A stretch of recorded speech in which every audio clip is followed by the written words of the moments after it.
আপনাকে অবস্থান কর্মসূচি এই আন্দোলন এই মিছিল এই বসা তিন দফা নিয়ে। এক হচ্ছে শিক্ষকদের বাড়ি ভাড়া 20%, 20% বাড়ি ভাড়া।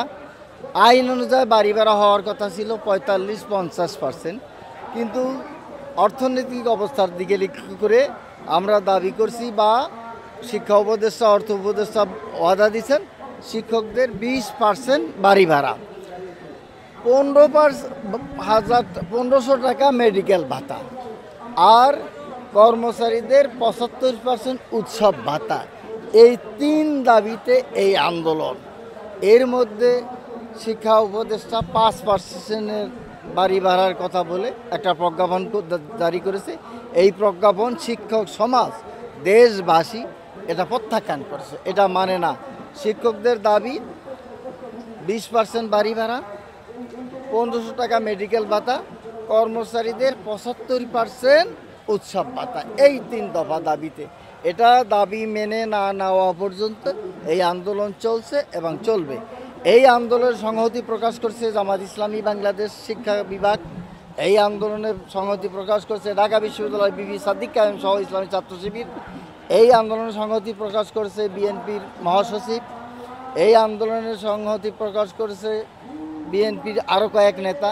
এই দেশের যত সংগঠন আছে একমাত্র ওই যে সেলিম ভুঁইয়া ছাড়া সবাই সংহতি প্রকাশ করছে এবং 20% বাড়ি ভাড়া, 1500 টাকা মেডিকেল ভাতা এবং কর্মচারীদের 75% উৎসব ভাতা দেওয়ার দাবির সাথে ঐক্যমত পোষণ করেছে।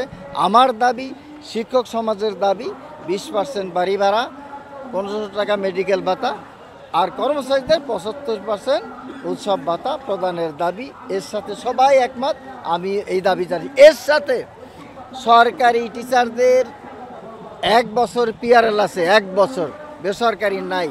আমি এই সভা থেকে, এই সংহতি আন্দোলন থেকে সরকারি শিক্ষকের ন্যায় বেসরকারি শিক্ষকের 1 বছর এলপিআর দাবি করছি।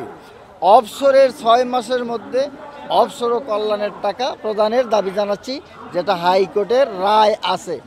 আর যার কোড আছে তার বদলি, সর্বজনীন বদলির দাবি জানাচ্ছি। আপনাকে ধন্যবাদ। আসসালামু আলাইকুম।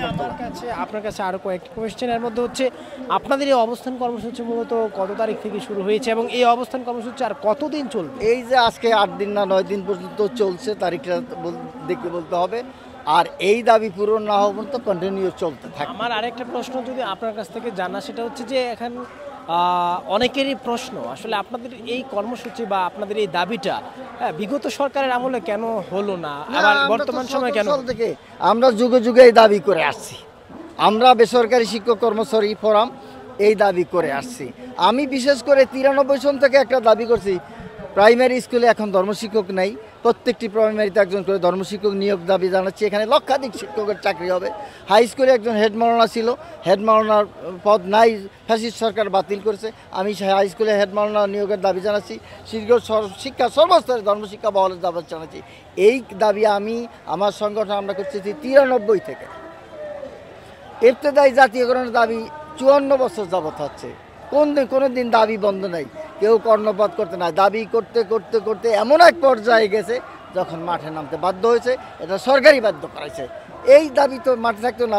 20% সরকারের জন্য কিছু না, দিয়ে পরের দিন দিয়ে দিলে এই দাবি মিটে যেত।